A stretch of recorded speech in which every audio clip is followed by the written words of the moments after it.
2020 में हार रहे थे, वो मजाक में मैं उनको कहता था कि वो मेरे करण अर्जुन आएंगे, एक दिन होगा कि वो दोनों आएंगे और बदला लेंगे हमारा। वो कहते थे तस्मीन भाई बेफिक्र है, जिस दिन हम आएंगे हम जिताएंगे। तो उन्होंने करके दिखाया। फिर देखें, ये दोनों बहुत ज्यादा दिल के करीब है, क्योंकि देखें शाहीन जब आए थे 16 साल के थे, हारिस भी इसी तरह ही। तो वो दोनों सिर्फ प्लेयर्स नहीं है हमारे लिए, वो हमारी फैमिली का हिस्सा है। अब मुझे वो दिन याद आते हैं जब लाहौर कलंदर का पहला सीजन था और हमारे पास बॉलर ही नहीं थे, क्योंकि जो अपने बड़े बड़े बॉलर्स थे बाकी टीमें छोड़ती ही नहीं थी। पाकिस्तानी कौम अपने क्रिकेटर्स को हीरो समझती है, उनके साथ जेन्युइनली प्यार करती है। हमें ये लगता है कि हमें अपने क्रिकेटर्स को ही हीरो बनाना चाहिए, हमें वो मसालों की ज़रूरत नहीं है, इसलिए नाम भी कलंदर। समीन साहब, पीएसएल का नया सीजन शुरू होने को है और बड़े बड़े अच्छे खिलाड़ी आपने दोबारा मुंतखब किए हैं।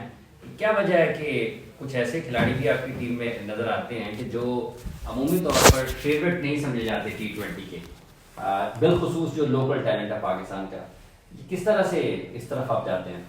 देखिए, ये हमारे यहाँ बड़ा आसान है प्लेयर्स को लेबल कर देना कि ये टेस्ट का प्लेयर है, ये T20 का प्लेयर है, ये जो है वाइट बॉल से खेल सकता है या नहीं खेल सकता। मेरे ख्याल में जो प्लेयर हमने लिए हैं, हमने उनकी स्किल्स के ऊपर लिया है। और आप अगर हमारे प्लेयर्स की स्किल देखें तो जितने भी हैं, कामरान हो गए, अब्दुल्ला शफीक हो गए, ये ऐसे प्लेयर हैं जो कि प्रॉपर बैट्समैन तो हैं ही, और इनमें वो स्किल भी है कि एक्सेलरेट भी कर सकते हैं। तो एक जो हमारा वो कॉन्सेप्ट होता था, और आपको याद होगा लाहौर ने तो ऐसे बहुत एक्सपेरिमेंट किए कि जहाँ पे मेरे पास ऊपर से लेके तो 5वें नंबर तक वो सारे ही हिटर होते थे। तो उसका नतीजा क्या निकला? 56 ऑल आउट। उसका नतीजा क्या निकला? 140 चेस करते हुए आपने 5 ओवरों में 50 लगाया और 10वें ओवर में आपकी टीम ख़त्म हो गई।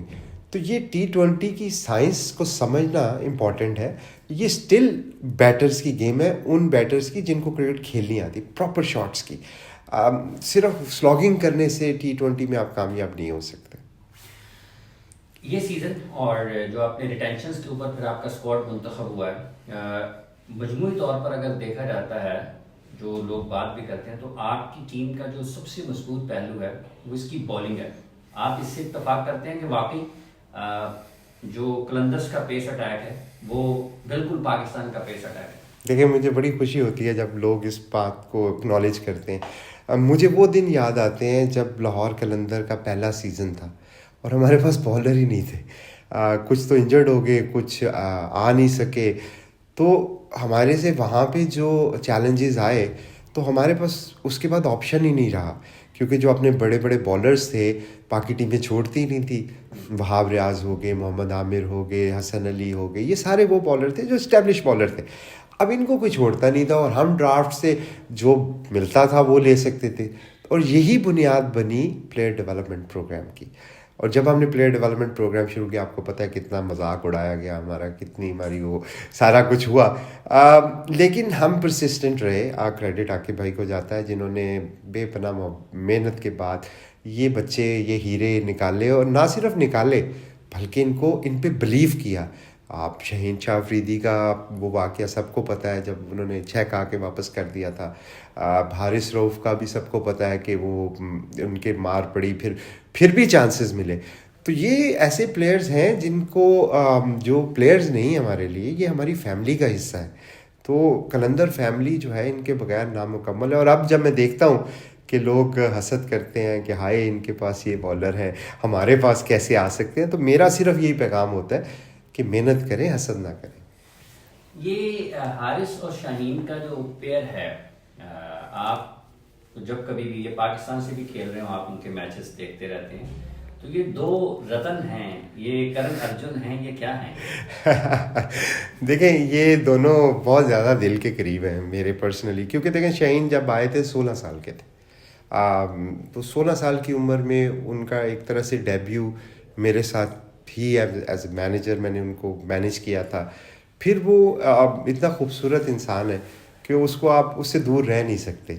फिर वो हमारी रिलेशनिंग बढ़ी, एक तरह से दोनों का जो बॉन्डिंग थी वो इस्टेब्लिश हुई। हारिस भी इसी तरह ही, वो तो हमारे प्लेयर डेवलपमेंट से आए और फिर वो हमारा हिस्सा बने। तो वो दोनों सिर्फ प्लेयर्स नहीं है हमारे लिए, वो हमारी फैमिली का हिस्सा है और मेरा भी हिस्सा है।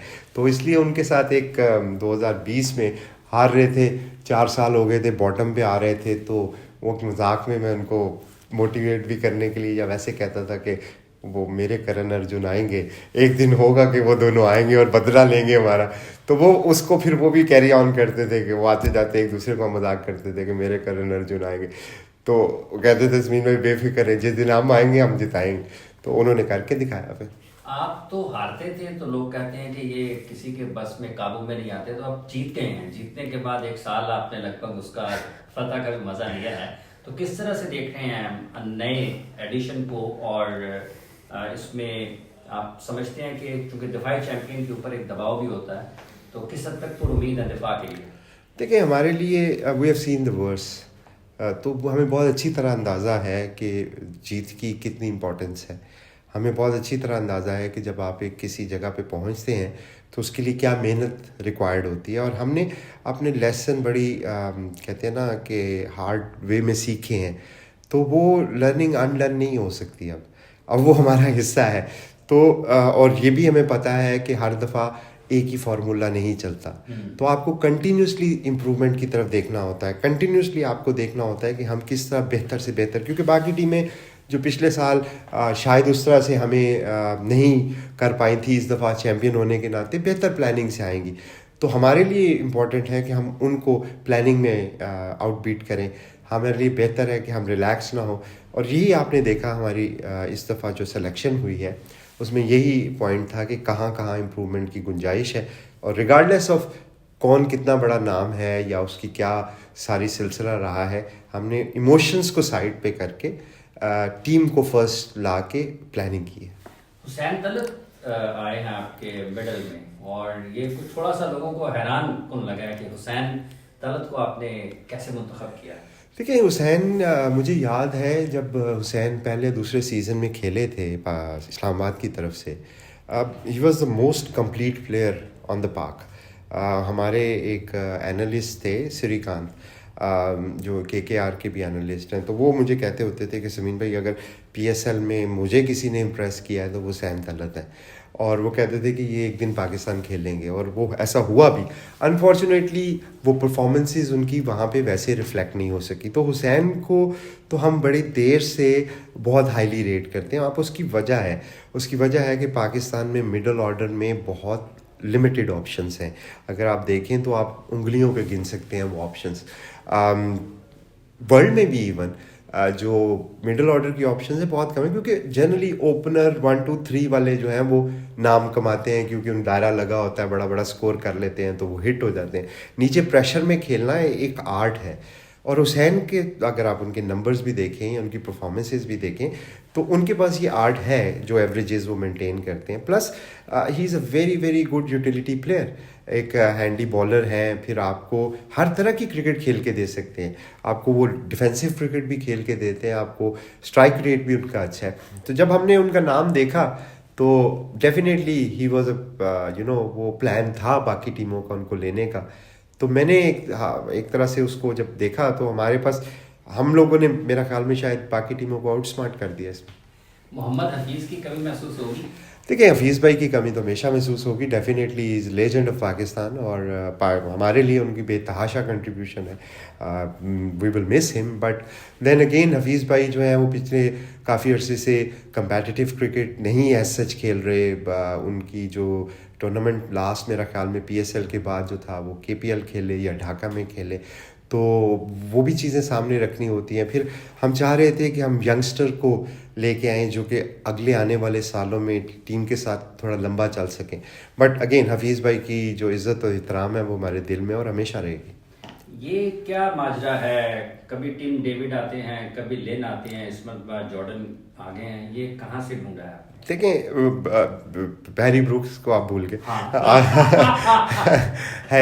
देखें टिम डेविड को तो मैं अक्सर इस बारे में लोग जब सवाल पूछते हैं तो मेरा ख्याल में मैंने भी इसको असेस किया कि क्या वजह है कि हम लोग ऐसी चीज़ें कर पाते हैं। मेरे ख्याल में अगर आप इसको देखें तो इसकी बुनियादी वजह हमारा स्ट्रक्चर है। हमारे यहाँ जो अप्रूवल प्रोसेस है ना बहुत सिंप्लीफाइड है। उसमें ये नहीं है कि आपने पहले एक से अप्रूवल लेनी है, फिर दूसरा आ जाएगा बैटिंग कोच, फिर बॉलिंग कोच, फिर X coach and then this and then this. Total authority जो है वो हमारे हेड कोच के पास है।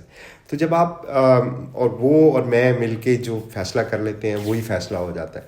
तो जब आप एक सिंप्लीफाइड कर देते हैं ना डिसीजन मेकिंग को, तो फिर आप बेखौफ होकर डिसीजन ले सकते हैं।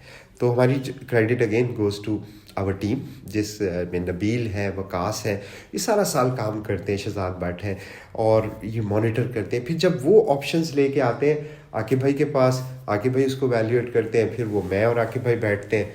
तो अगर हम 2 बंदे किसी चीज़ पे अलाइन हो गए तो वो खेल जाता है, चाहे आप ही क्यों ना हो। ये आपको लगता है कि इतने बरस गुजरने के बावजूद पीएसएल को जिस जगह पर होना चाहिए वो वहाँ पर है? देखिए, अल्लाह का शुक्र है कि पीएसएल जो है वो काफ़ी बहुत बड़ा नाम बन गया पाकिस्तान में भी और क्रिकेट में भी।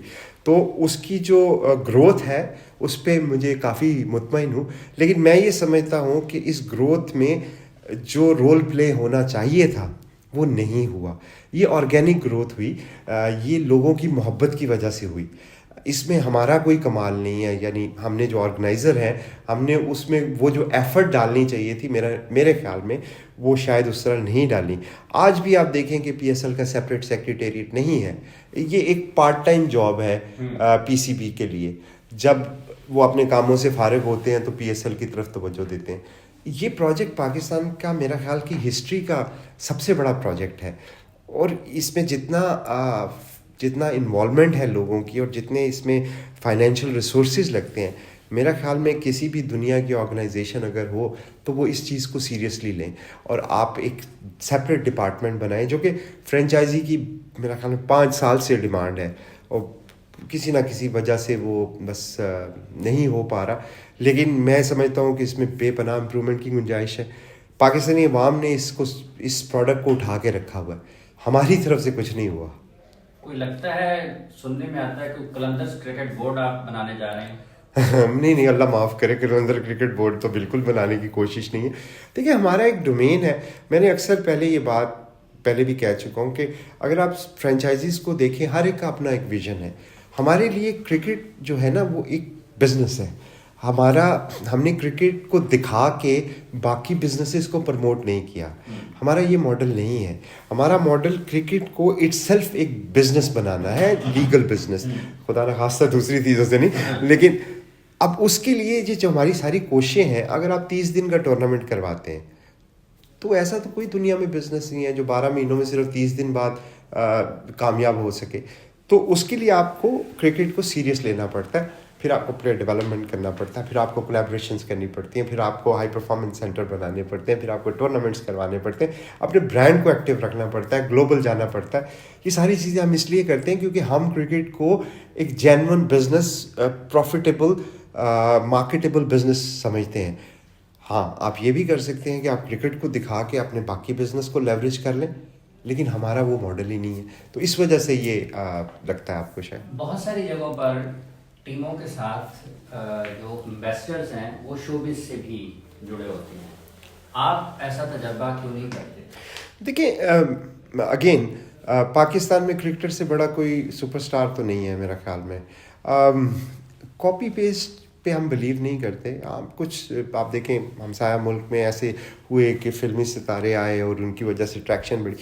हमारे ख्याल में हमारा जो क्रिकेटर है ना वो किसी भी सुपरस्टार से बड़ा सुपरस्टार है, क्योंकि पाकिस्तानी कौम अपने क्रिकेटर्स को हीरो समझती है, उनके साथ जेन्युइनली प्यार करती है। तो हमें ये लगता है कि हमें अपने क्रिकेटर्स को ही हीरो बनाना चाहिए। हमें वो मसालों की ज़रूरत नहीं है जो मेरा ख्याल में बाकी लोग करते होंगे। बट हमारा कॉन्सेप्ट ये है कि जो एक कॉमन मैन है, जो एक आम आदमी है, वो इस ब्रांड के साथ जुड़े।